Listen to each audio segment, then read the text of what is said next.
Hello everybody, welcome to Tyrion Cuthbert, Attorney in the Arcane. I know for y'all the last episode was uploaded literally yesterday, but for me it's been since my big break, which ended over a week ago, but I haven't recorded an episode in honestly about a month now that I'm thinking about it. So also, apologies if the setup sounds different. It's the same mic, same computer, same Robin, but I'm in a different room. Just for today.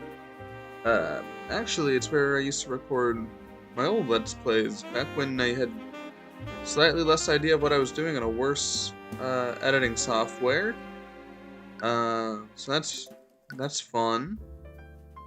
And also, if you're watching this today, I've uploaded a different video on my main channel. I have a main channel. I just decided, apparently this isn't it, even though it's the one I upload to daily.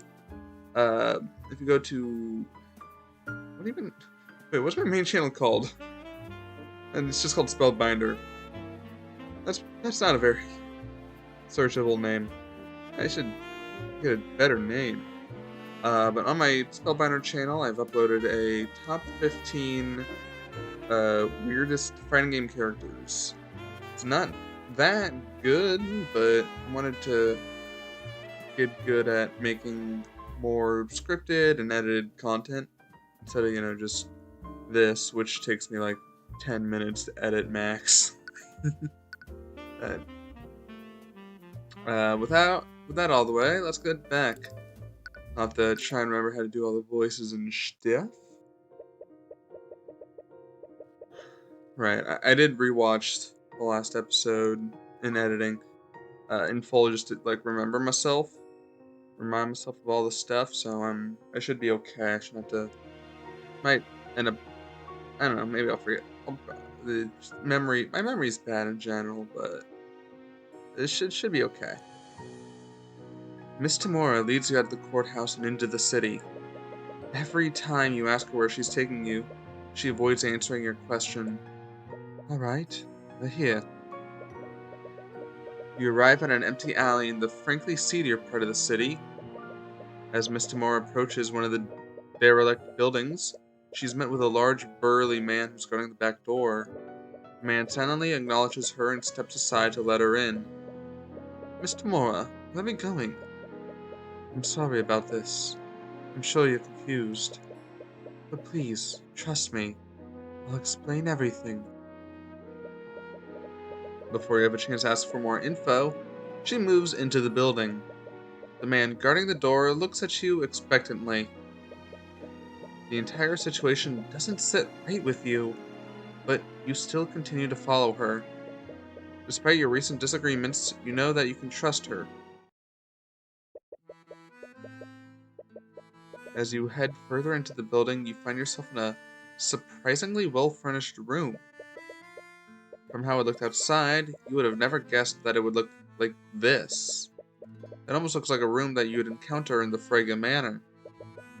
As you enter the room, you spot several mercenaries standing at various points in the room. And most surprisingly, you see Eris standing at the end of the room. You give her a confused look, but she simply smiles and waves at you. Oh shit! Hello! Sitting at a desk next to her, you see a man with an eye patch. It looks like he's been expecting you. Tamora. I don't remember I think this guy had a few lines way back when, I don't really remember, so hey, Tamora. Upon seeing you two, he cordially welcomes Miss Tamora before turning his attention to you. And you must be Tyrion. Tamora has told me a lot about you. I'm trying to give him a sort of Zigbari voice, but I can't really do that voice, so I'm gonna do this. I see. But, who are you? I've been called many names over the years, but my favorite has always been the Eye Taker.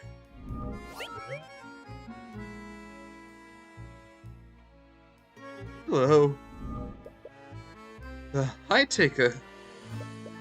From the sounds of it, you've already heard of me. Miss Tamora, what is this? Hi. My daughter Eris has told me all about your work prosecuting this case. She's his daughter?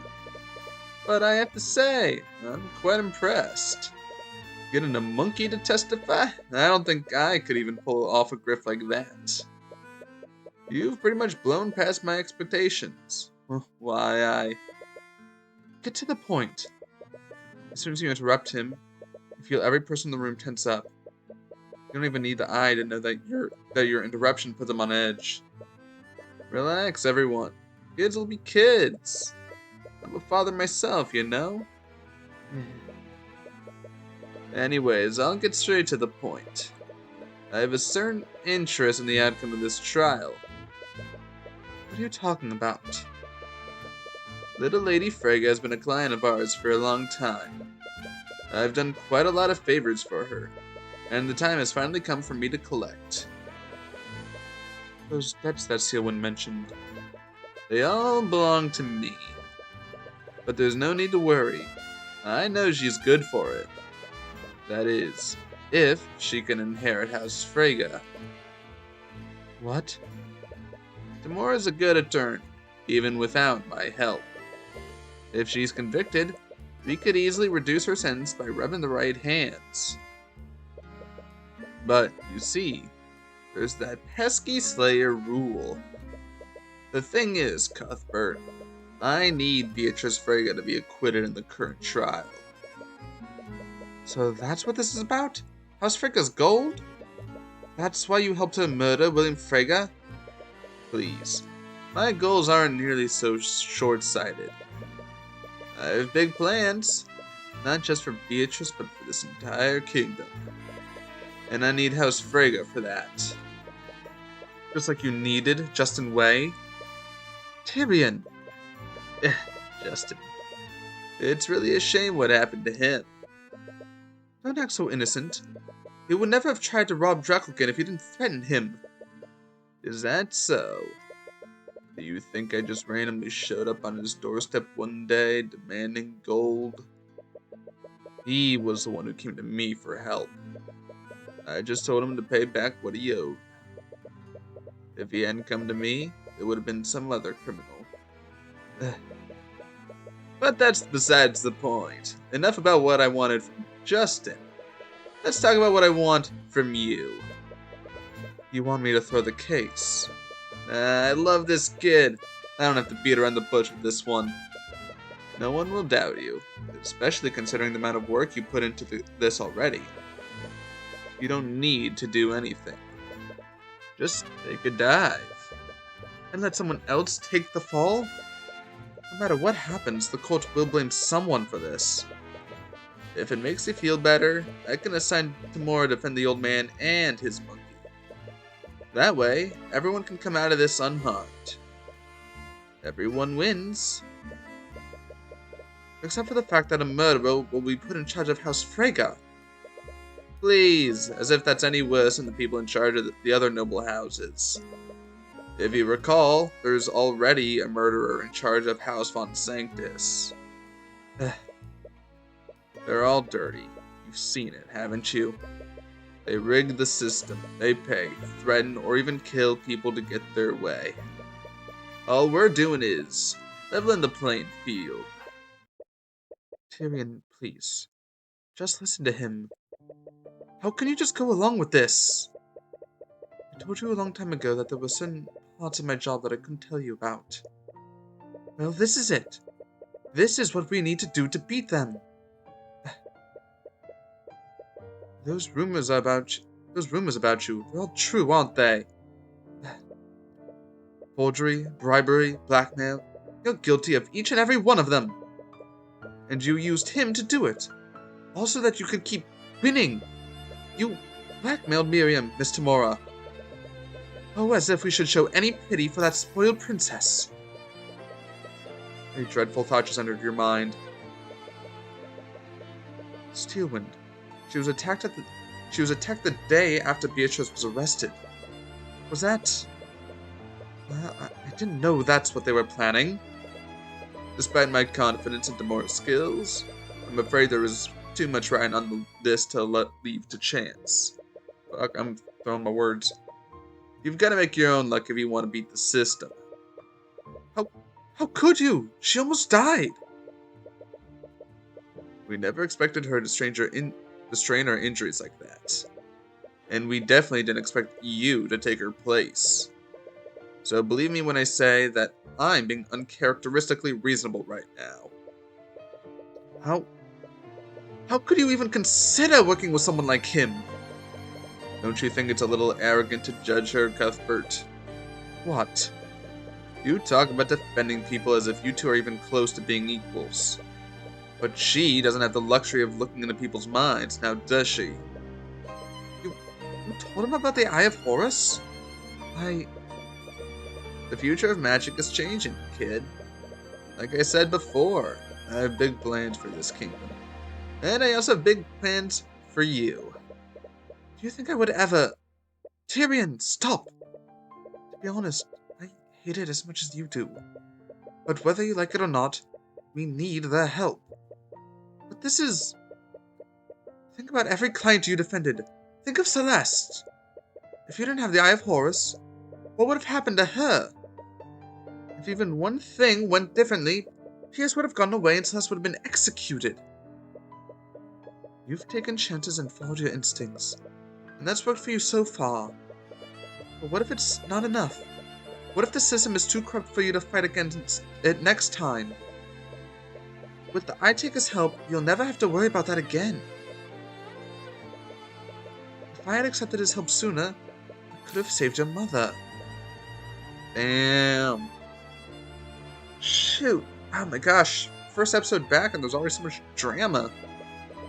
So what's it gonna be, kid? You already know about what happened to that Steelwind brat. So I don't need to tell you what'll happen if you don't play ball. Well, wait. No. What? Maybe you're right. Maybe I can't always win against the nobility unless I play dirty like they do. But this is wrong. Tyrion, I'm not going to compromise my principles. Not even for you, Mr. Mora. I'm sorry to hear you say that, kid.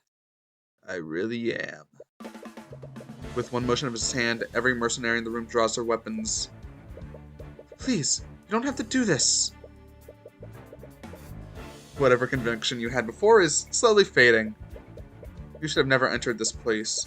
You knew something was off. There are about a dozen mercenaries here. There's even more guarding the way out. You're nowhere near as physically strong as Celeste. But maybe you can make a break for it if you get lucky. No. I should have said that a bit grander. Celeste? What the? How'd you get in here? That was a bug on my computer. Yeah. Yeah. Yeah. Yeah. Yeah. Okay. Wait.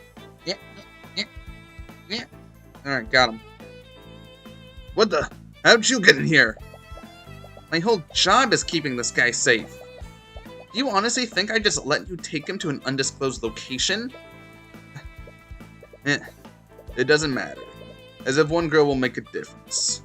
Well, what are you all waiting for? Is that really her? Upon seeing Celeste, the mercenaries cautiously step back. Nobody wants to make the first move. This monstrous Torah. It has to be her. What the hell are you doing? You're ever surrounded? By its command, no one takes a step forward. Look, let's all just sit down and talk about this rationally. Perhaps a different approach is warranted here, Father. What? Could I have the opportunity to speak with Mr. Cuthbert? I believe I can make him see things our way. I'm sorry, sweetie, but well, you've never been wrong before. I'll leave them to you, love. Shall we go, you two?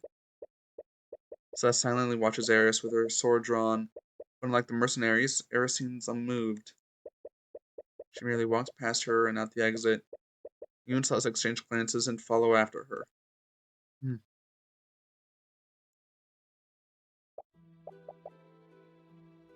That was close. I don't think I could have fought that whole room while protecting you. Does that mean she could have fought them if she were alone? You two really are courageous to a fault, aren't you? Eris, I appreciate you vouching for us, but I'm not changing my mind about this. Oh, I'm well aware of that. Why do you think I intervened? Thank you? Is this really okay? Won't your dad be mad? I should be asking Tyrion that same question. You've seen your adoptive mother's true colors and rejected them. How are the two of you going to move forward?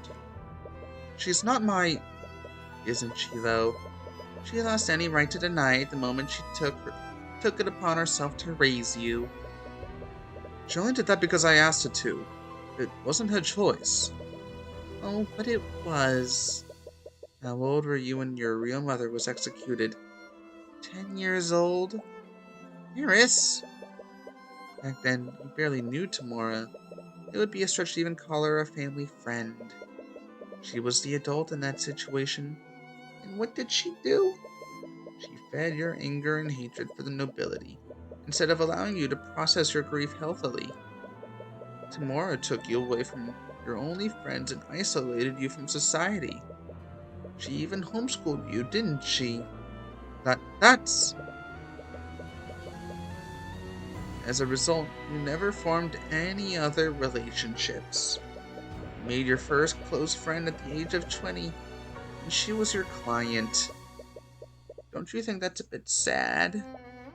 Yeah, she isolated you because she wanted to use you.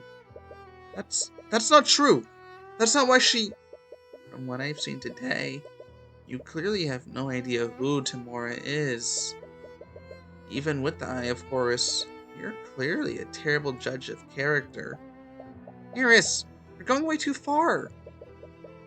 To save you from more heartache, let me give you one last piece of advice. Eris leans in really close to you and begins to whisper into your ear. Do you honestly think Celeste will ever love you? What? I'm sure you understand now. Tamara can only afford to pay her exorbitant salary because of my father. You've already burned that bridge. So where do you think the Crimson Demon will go when you can't afford her services anymore? No, she's not. With Flintheart dead, she has to worry about her mother. Do you think she has the luxury of playing around with you for free? Or did you actually think that she enjoys spending time with you? I, I, Tyrion, you have to look at this rationally. Any support or affection that she's given you has only been to keep you as an employer. You, you seem to know a lot about these things. I had to do a lot of networking when I was a mercenary. Do you know how many times I had to charm a merchant into hiring me? Why, why are you doing this? Because I want to... I'm just trying to keep you from getting hurt. It may seem cruel, but you have to be realistic about these things. You trusted Tamora, and she betrayed you. Try not to make the same mistake twice. So I didn't hear anything she said, but she seems to notice how it's affecting you. Eris, that's enough. Uh, my apologies. I've been told that I've been too blunt sometimes. But I do hope you'll think about what I said. Ugh. Anyways, the trial should be starting soon. We should make our way back to the courthouse. I'm genuinely curious to see how this trial ends. Hey, Tyrion, are you okay? What did she say to you? She reaches for your hand, but you instinctively yank it away from hers. Tyrion? Sorry, I didn't mean to... I'm okay, really. Okay? Is he mad at me? You can think about everything else later. But for now, you know what you need to do. You need to convict Beatrice Frege. Alright, and we're back! Beatrice Frege. If the defendant prepared... Is the defendant prepared to take the stand? Ugh. Tamara, I asked you a question. Is the defendant prepared or not? She is. If the prosecution still wants to move forward with... The prosecution will be moving forward with this. Please bring in the witness. Do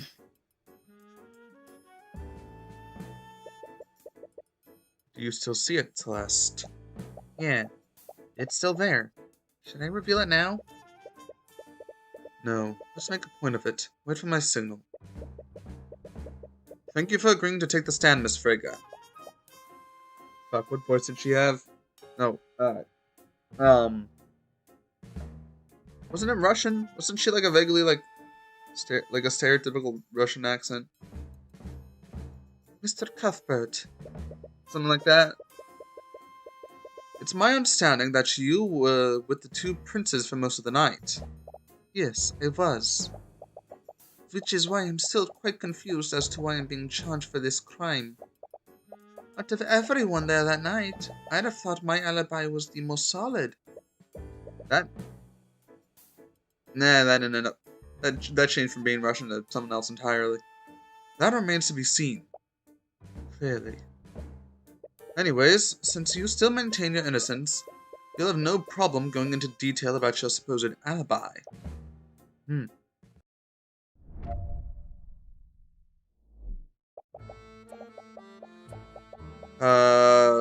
As you know, I was with Crown Prince AotA and Prince Alaric for most of the ball. I went there after my meeting with my father, and I remained with them until I was arrested for his murder. Lord Steelwind and the King's Guard kept watch over me for the entire night as well. I neither had the means nor opportunity to steal the sword of spell eating and break into my father's study to murder him. Objection! Oh shit already? And that, Miss Frege, is where you're mistaken. You definitely had the means to commit both crimes while under the eye of everyone there that night. Huh? The most effective tool an attorney has is revealing a contradiction in a witness's testimony. It not only completely shatters your opponent's argument, it also makes the court doubt whether the witness is acting in good faith. Usually, you've used evidence to reveal contradictions like this. Now, Celeste. Imperio! Wait, what are you doing? Ah! Your Honor, the witness's testimony is clearly... Oh my god, what the fuck is that? Tyrion, get behind me! Holy a monster. Someone call the Inquisition, the King's Guard, anyone? Zoinks! Your Honor, can you please restore order?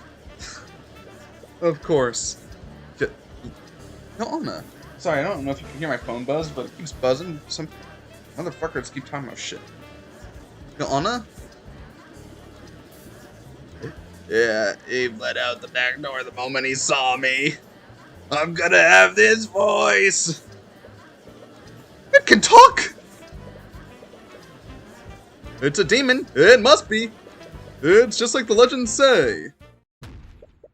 Can we all just calm the fuck down?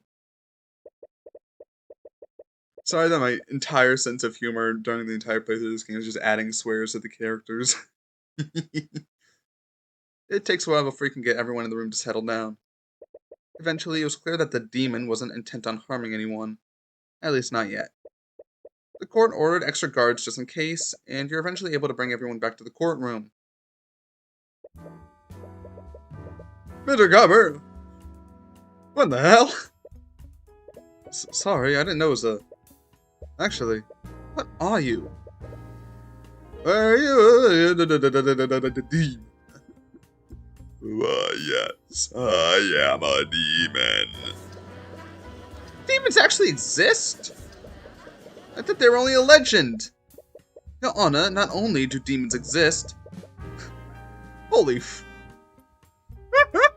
Why is this trial so crazy? First off, we're playing the prosecutor, and we're trying to convict, like, someone who is very close to becoming, like, in charge of, like, a very large, like, political thing. And then we prove that demons exist? It's not even the last case yet! What do you mean? She's only blind in the literal sense. She's constantly looking through the eyes of her familiar to see. And? What the fuck do you mean, and? It's pretty obvious that making a pact with a demon is incriminating by itself. Tell me, Your Honor, do the laws of Wyvengard prohibit entering in accord with a demon? They don't, but then my client has committed no crime. Even so, I would have preferred not revealing Marunoth like that. Marunoth, is that your name? It is what most people call me. Why am I doing that voice? I don't have to do that voice.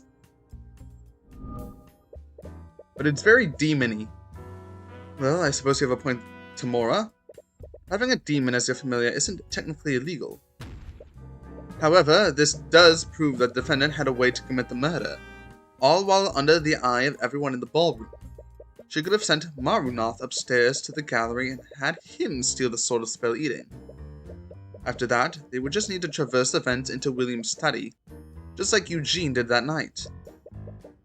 The fact her familiar is a demon proves that she couldn't have done that. What do you mean? You saw how everyone reacted when they saw Marunoth's form. The monkey may have raised some eyebrows, but someone surely would have reported Marunoth if they saw him. Tamora, your client is a master of illusion magic. Can I assume that we'll find invisibility in our spell compendium? You might. And with the connection granted by familial bond, she could have cast a spell on him regardless of where each of them was. I'll admit that my client does know how to cast invisibility.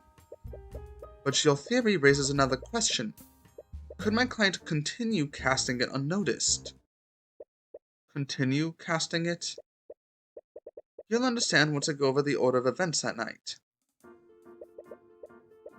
At an unknowable time, someone stole the Sword of Spell Eating from Hodson's gallery. Due to the timing of this, I'll admit that it would be logically consistent if my client was a thief. However, sometime later, my client met with the Crown Prince and was watched closely by the King's Guard. From witness accounts, including yours, we know that this happened at 12:45 a.m.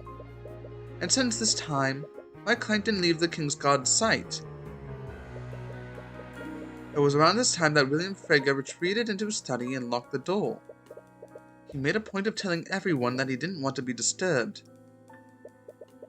Then, at 1:03 a.m., Lord Howson finally discovered that the sword was stolen. He reported the theft to the King's Guard, and they activated the lockdown system. Shortly after the report, Leif Frege tried to speak with her father about the theft. William Frege reiterated that he did not want to be disturbed. Leif saw his face, and there weren't any traces of illusion magic directly on his body. This means that William Frege was still alive at this time. Unbeknownst to everyone at the time, William Frege was attacked by the murderer at 3:12 a.m.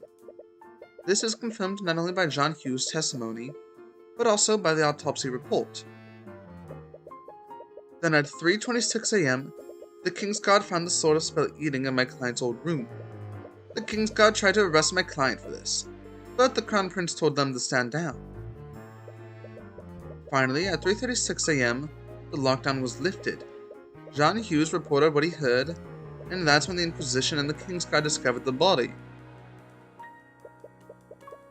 The theft must have happened before 1:23 a.m. when it was actually reported. In order to keep Marunoth concealed at every step, my client would have needed to keep him invisible from 1:03 a.m. to 3:12 a.m. Not only that, she needed Marunath to wield the Sword of Spell Eating to ignore the effects of the anti-magic fields. This means he would need to be invisible for more than an hour. What's your point? My point is that invisibility has a duration of 1 hour. I'll admit that my client could have cast invisibility before she met with the Crown Prince.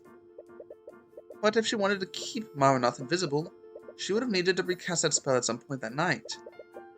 And as you know, my client couldn't have done so during that night without the King's Guard noticing it. Alright, your logic makes sense. But that can only mean that the defendant refreshed the invisibility right in front of everyone watching. In front of the entire King's Guard, the two princes, and Lucia Zealman? As unlikely as it is, it's the only conclusion I can come to. I had a feeling you'd say that. Which is why we have a witness who can confirm that Beatrice didn't perform any magic that night. The witness? Your Honor, the defense would like to call Prince Halaric to the stand. I see. He would have certainly been close enough to notice the defendant casting magic. But wouldn't the Crown Prince's testimony be more suitable? Are you trying to say that Prince Alaric is unqualified to give proper testimony, Your Honor? Of course he's saying that. The kid's 7 years old. No, of course not. The prince ready to testify? Grow a spine, for Lord's sake. Alright. Thank you for coming in, Prince Alaric. Could you please... Yeah, let's not even... Alright, we can deal with the Alaric on... The next episode of Tyrion Cuthbert. Fucking dying over here, dudes. Why did you make the demon's voice like that? That shit... Yeah, I don't know. It's hard to do this voice for a very long time. Fuck. I'm wondering how it's gonna sound. It sounds almost kind of cool when I'm doing it. Shit. Hold your tongue, knave. I don't remember how he sounds. I don't care either. I'll make a new voice next episode. What was I talking about? Oh, I'm ending the episode. Goodbye.